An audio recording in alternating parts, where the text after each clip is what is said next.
Hello dear students, कैसे हैं आप सब लोग। आई होप आप सब लोग बहुत अच्छे होंगे, मज़े में होंगे, अच्छे से पढ़ाई कर रहे होंगे। तो चलिए हम अपना आज का वीडियो स्टार्ट करते हैं। हमारा आज का टॉपिक होने वाला है सेंटर ऑफ मास। यहाँ पे मैं सेंटर ऑफ मास के बारे में आपको पढ़ाने वाली हूँ। आज का मेन टॉपिक होने वाला है मेरा सिर्फ और सिर्फ centre of mass. Centre of मास क्या है? सेंटर ऑफ मास किसी भी ऑब्जेक्ट का वो एक पर्टिकुलर पॉइंट होता है जहाँ पर हमारी ऑब्जेक्ट का टोटल मास कॉन्सेंट्रेट होता है। जैसे कि अगर मैं इस पेन की बात करूँ तो इस पेन के अंदर जहाँ पे इस पेन का टोटल मास कॉन्सेंट्रेट है ना, उस पॉइंट को मैं इस पेन के सेंटर ऑफ मास बोलूँगी। तो मेरा आज का पूरा वीडियो सेंटर ऑफ मास से ही रिलेट होने वाला है। तो बिना देरी के मैं अपना वीडियो स्टार्ट करती हूँ। आइए स्टूडेंट्स, स्टार्ट करते हैं हम अपना वीडियो। हमारा वीडियो किसके बारे में है? सेंटर ऑफ मास के बारे में। सेंटर ऑफ मास, देखिए मैं एक एग्जांपल लेके चलती हूँ। पहले सपोज कोई एक स्पिनर है, स्पिनर जो बॉलर होता है ना, स्पिनर वो है, और वो बॉल को थ्रो कर रहा है अपने साथ वाले प्लेयर को। वो बॉल को किस तरह से थ्रो कर रहा है? वो बॉल को स्पिन करा रहा है। स्पिन यानी कि जो हमारी बॉल, सिंपल बॉल ऐसे है ना, वो ऐसे घूमते हुए जाएगी। ठीक है,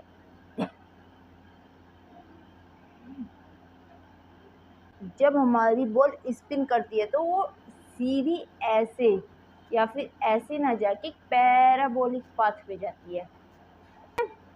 यानी कि इस तरह के मोशन में क्या होता है, हमारी जो बॉल के टोटल पार्टिकल्स है ना, वो हमारे क्या करते रहते हैं, वो फ्लक्चुएट करते रहते हैं। मतलब हो सकता है कि वो पार्टिकल्स हमेशा पैराबोलिक ना हो, नॉट ऑलवेज पैराबोलिक। क्या ना हो? हमेशा पैराबोलिक ना हो, लेकिन जो बॉल का एक पर्टिकुलर पॉइंट होगा, बॉल के अंदर एक पॉइंट, एक पार्टिकल ऐसा होगा जो हमेशा पैराबोलिक पाथ पे ही चलेगा। यानी बॉल के सभी पार्टिकल किसी भी डायरेक्शन में फ्लक्चुएट हो, उस पर फर्क नहीं पड़ता है, वो हमेशा पैराबोलिक ही रहता है। यानी जिस डायरेक्शन में हमने बॉल को थ्रो किया है वो उसी डायरेक्शन में रहेगा। तो जो पार्टिकल हमारी बॉल का हमेशा एक पर्टिकुलर डायरेक्शन में ही रहता है, उस पार्टिकल को हम बॉल का सेंटर बोलते हैं। ऑब्जेक्ट का उस पार्टिकल को क्या बोला जाता है? सेंटर बोला जाता है। और उस सेंटर पॉइंट को ही हम क्या बोलते हैं? सेंटर ऑफ मास। क्या बोलते हैं हम उस सेंटर पॉइंट को? Centre of mass. Centre of मास यानी हमारी किसी भी ऑब्जेक्ट का एक पर्टिकुलर पॉइंट सेंटर ऑफ मास होता है। सेंटर ऑफ मास पर क्या होता है? हमारी ऑब्जेक्ट का टोटल मास कॉन्सेंट्रेट होता है। ठीक है ना? A single point of any object, single point of any object where entire mass of object is concentrated। Object का जिस पॉइंट पर एंटायर मास कॉन्सेंट्रेट होगा उसे हम क्या बोलेंगे? सेंटर ऑफ मास बोलेंगे। जैसे कि अगर हमारी ये ऑब्जेक्ट है तो इसके अंदर अलग अलग बहुत सारे पार्टिकल्स हो सकते हैं, M1, M2, M3, इस तरह से Mn। तो जो एक पर्टिकुलर पॉइंट होगा, सपोज ये यहाँ हमारी बॉल का टोटल मास कॉन्सेंट्रेट होगा। ठीक है, इस पॉइंट को ही हम क्या बोलेंगे? Centre of mass of object. ठीक है, ये हमारी ऑब्जेक्ट की ओवरऑल पोजीशन को रिप्रेजेंट करता है। यानी कि इससे हमें पता चलता है कि ऑब्जेक्ट की पोजीशन कहाँ है, क्या है, वो कैसे है। ठीक है, इस पॉइंट को हम क्या बोलते हैं? ऑब्जेक्ट का सेंटर ऑफ मास। जो हमारी ऑब्जेक्ट का सेंटर ऑफ मास होता है ना, वो ही हमारी ऑब्जेक्ट का बैलेंस पॉइंट भी होता है। जैसे कि सपोज मैं इस मार्कर की अगर बात करूँ तो मेरे पास ये मार्कर है, जैसे कि तो ये जहाँ ये बैलेंस होगा, ठीक है, जैसे कि सपोज बैलेंस ही नहीं हो रहा पहले, तो जहाँ पे ये बैलेंस हो जाएगा, देखिए जैसे यहाँ पे ये बैलेंस हुआ है, तो ये जो ये इसका पॉइंट है ना, ये हमारे मार्कर का सेंटर ऑफ मास है और यही हमारी ऑब्जेक्ट का बैलेंस पॉइंट होता है। यानी ऑब्जेक्ट हमारी सेंटर ऑफ मास पे ही बैलेंस होती है। तो सेंटर ऑफ मास क्या होता है? हमारी किसी भी ऑब्जेक्ट का एक तो वो उसकी पोजीशन को दिखाता है, बाकी ऑब्जेक्ट का बैलेंस पॉइंट भी हमारा क्या होता है? सेंटर ऑफ मास होता है। अब सेंटर ऑफ मास की लोकेशन हमें कैसे पता चलेगी? तो सेंटर ऑफ मास की लोकेशन हमारे 2 पॉइंट्स पर डिपेंड करती है। कौन कौन से हैं वो 2 पॉइंट्स? नंबर 1 होता है हमारा डिस्ट्रीब्यूशन ऑफ मास। मास हमारा किस तरह से ऑब्जेक्ट के अंदर डिस्ट्रीब्यूट हो रहा है, तो उसके अकॉर्डिंग हमारी सेंटर ऑफ मास की पोजीशन आएगी।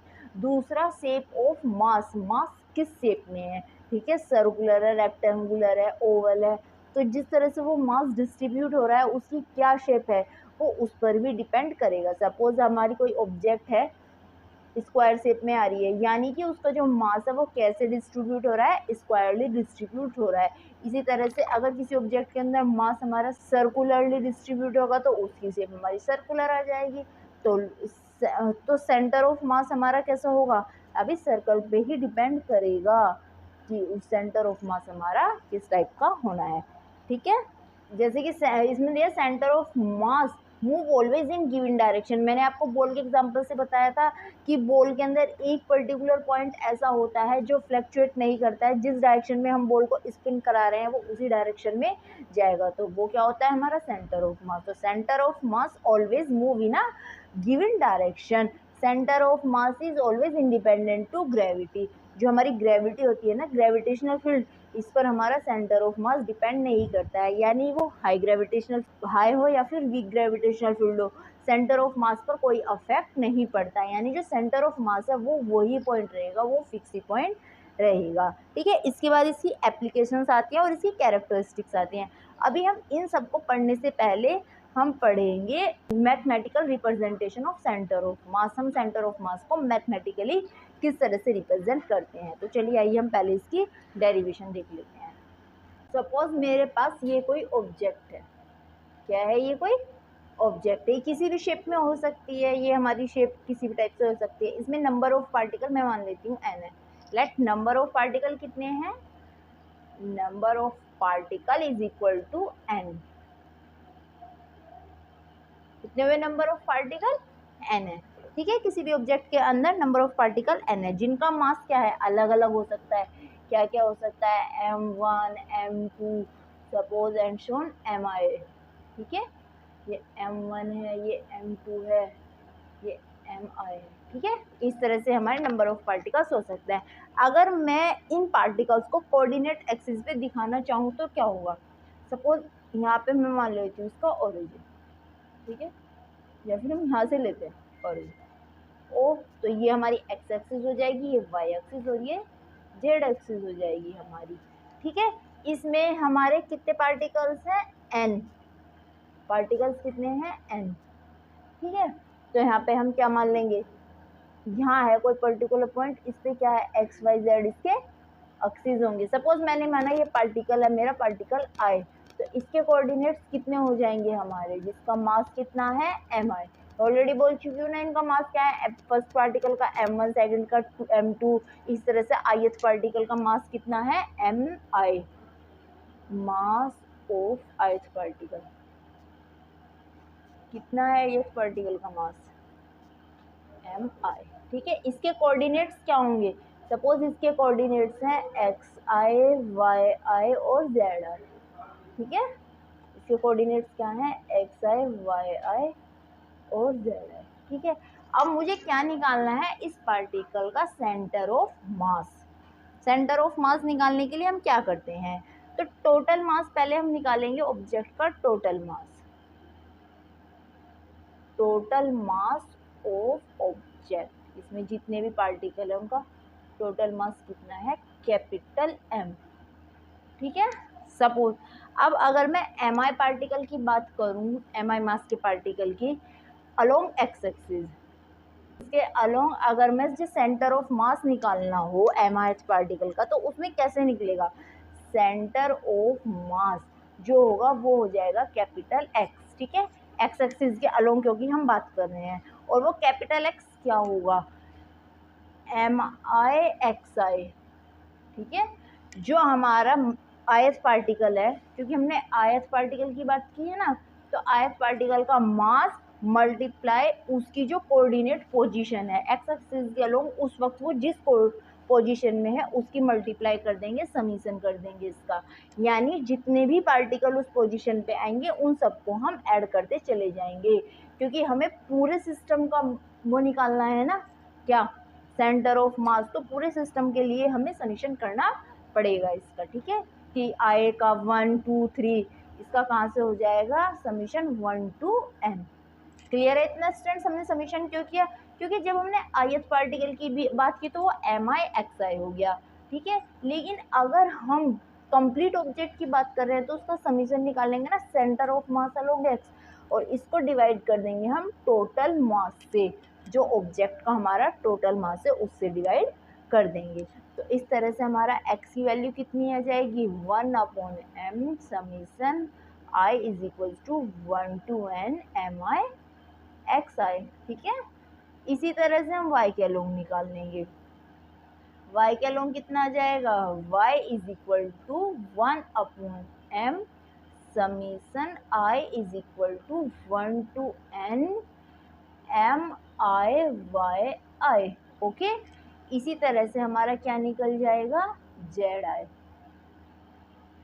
के अलोंग निकल जाएगा, वो कितना हो जाएगा, 1/m summation i is equal to 1 to n mi z i। Clear है इतना स्टूडेंट्स, कोई डाउट तो नहीं। तो हम तीनों अलग अलग कोऑर्डिनेट्स के अलोंग इस तरह से हम सेंटर ऑफ मास ऑब्जेक्ट का निकाल सकते हैं। लेकिन अगर मैं इस पूरे अलग अलग सिस्टम को, कोऑर्डिनेट को सिर्फ और सिर्फ एक ही फॉर्मूले में लिखना चाहूँ, क्योंकि ये तो हमारा क्या हो गया अलग अलग के लिए, तो अगर हमें इसको सिर्फ एक ही फॉर्मूले में लिखना हो तो हम क्या करेंगे, सपोज हम यहाँ पे पार्टिकल की पोजीशन मान लेंगे आर आई। क्या मान लेंगे, पार्टिकल की पोजीशन आर आई। आर का मतलब है उसका पोजीशन वेक्टर आर है। अब वो किसी भी डायरेक्शन में हो सकता है, x axis, y axis, z axis, या फिर तीनों भी हो सकते हैं एक साथ। तो हम वो हमारी जो क्वेश्चन में प्रॉब्लम में सिचुएशन होगी ना, उसके अकॉर्डिंग उसको हम वहाँ पे देख लेंगे। तो इसलिए अगर हम आर आई को उसका पोजीशन वेक्टर मानते हैं तो हमारा जो सेंटर ऑफ मास होता है ना, centre of mass along are I position, ठीक है, वो क्या हो जाएगा, हम मान लेंगे उसको capital R, R C M is equal to कितना होगा, टोटल मास है M summation M I R I vector. ठीक है, क्लियर स्टूडेंट्स, कोई डाउट तो नहीं। तो ये हमारा फॉर्मूला हो गया सेंटर ऑफ मास के लिए। कोई डाउट तो नहीं है, क्लियर है इतने स्टूडेंट्स। तो अब अगर हम प्रॉब्लम्स करेंगे तो हम क्या करेंगे कि किसी भी पर्टिकुलर पॉइंट पर हम उस ऑब्जेक्ट की पोजीशन देखेंगे, मल्टीप्लाई उस पॉइंट का mass upon total mass of object निकाल लेंगे। ठीक है, इस तरह से हम अपनी अप्लाई करेंगे इक्वेशन और अपना आंसर फाइंड आउट कर लेंगे। क्या होती है, सेंटर ऑफ मास को हम कहाँ यूज कर सकते हैं, स्पोर्ट्स में यूज कर सकते हैं। कैसे यूज करते हैं स्पोर्ट्स में प्लेयर सेंटर ऑफ मास को, देखिए आपने कभी हाई जंप का गेम देखा है। अगर हम हाई जंप का गेम देखते हैं तो जो हमारा प्लेयर होता है वो क्या करता है, वो सीधा डायरेक्ट जंप ना करके वो इस तरह से अपनी बॉडी को आर्च कर लेता है, यानी यहाँ पे उसकी बॉडी में थोड़ा सा घुमाव आ जाता है। अगर ये रस्सी जा रही है ना ऐसे, ठीक है, तो ये इस तरह से अपनी बॉडी को आर्च कर लेगा, ऐसे स्ट्रेट नहीं जंप करेगा, इस तरह से करेगा। ऐसे क्यों करता है, क्योंकि जब ये इस तरह से आर्च बनाता है ना, तो इसका जो सेंटर ऑफ मास होता है ये हमारी इस रस्सी, इस रोप के नज़दीक आ जाता है, पास में आ जाता है। जब वो उसके पास में आएगा ना तो उसको अपनी जंप को हाई करने के लिए फोर्स कम अप्लाई करना पड़ता है, यानी उसको कम एनर्जी अपनी वेस्ट करनी पड़ती है, और इस तरह से वो अपनी एनर्जी बचा के अपनी बहुत हाई जंप कर लेता है। ठीक है, तो जिस प्लेयर का जो ये आर्च होगा ना, जितना अच्छा होगा, ये जितना ज़्यादा रोड के पास होगा रोप के, वो उतना ही अच्छा हाई जंप कर पाता है। ठीक है, तो इस तरह से हम सेंटर ऑफ मास का यूज़ कहाँ करते हैं, स्पोर्ट्स में, इंजीनियरिंग्स में भी करते हैं। जो हमारे पुल्स वगैरह होते हैं वहाँ पे हमारे आर्किटेक्चर्स, हमारे इंजीनियर्स सेंटर ऑफ मास को स्टडी करते हैं और उसके अकॉर्डिंग उसको डिज़ाइन करते हैं। एस्ट्रोनॉमी में मतलब जो हमारी क्लासिकल फिनोमिनाज होती हैं, क्लासिकल बॉडीज़ का वेट डिफाइन करने के लिए, उनकी पोजीशन को डिफाइन करने के लिए, उनकी लोकेशन को डिफाइन करने के लिए हम सेंटर ऑफ मास का यूज़ करते हैं। अगर हम किसी भी ऑब्जेक्ट के सेंटर ऑफ मास पर कोई फोर्स अप्लाई करते हैं, क्या करते हैं, किसी भी ऑब्जेक्ट के सेंटर ऑफ मास पर फोर्स अप्लाई करते हैं, तो क्या होगा, जो सेंटर ऑफ मास होगा ना उसके अंदर सिर्फ और सिर्फ लीनियर एक्सीलरेशन आता है, यानी कि सेंटर ऑफ मास पर फोर्स अप्लाई करने पर सिर्फ और सिर्फ लीनियर एक्सीलरेशन होगा, लीनियर वेलोसिटी ही करेगा सेंटर ऑफ मास। वो हमारा एंगुलर वेलोसिटी नहीं डिफाइन करता है, वो उसके अंदर एंगुलर एक्सीलरेशन नहीं आता है। ठीक है, ये इससे एक बहुत इंपॉर्टेंट पॉइंट है सेंटर ऑफ मास का। शॉर्ट क्वेश्चन में याद रखने के लिए। इसके बाद आती है हमारी characteristics of centre of mass. Centre of मास की क्या क्या कैरेक्टरिस्टिक्स हो सकती है। Number 1, it can outside the body. कभी कभी ये हमारी बॉडी के आउटसाइड भी हो सकता है, जैसे कि अगर हमारी कोई ऑब्जेक्ट इस तरह से है कि उसके अंदर कहीं पे भी हमारी ऑब्जेक्ट का मास बैलेंस नहीं कर पा रहा है, तो उस कंडीशन में ये बॉडी से बाहर भी हो सकता है ऑब्जेक्ट का सेंटर ऑफ मास।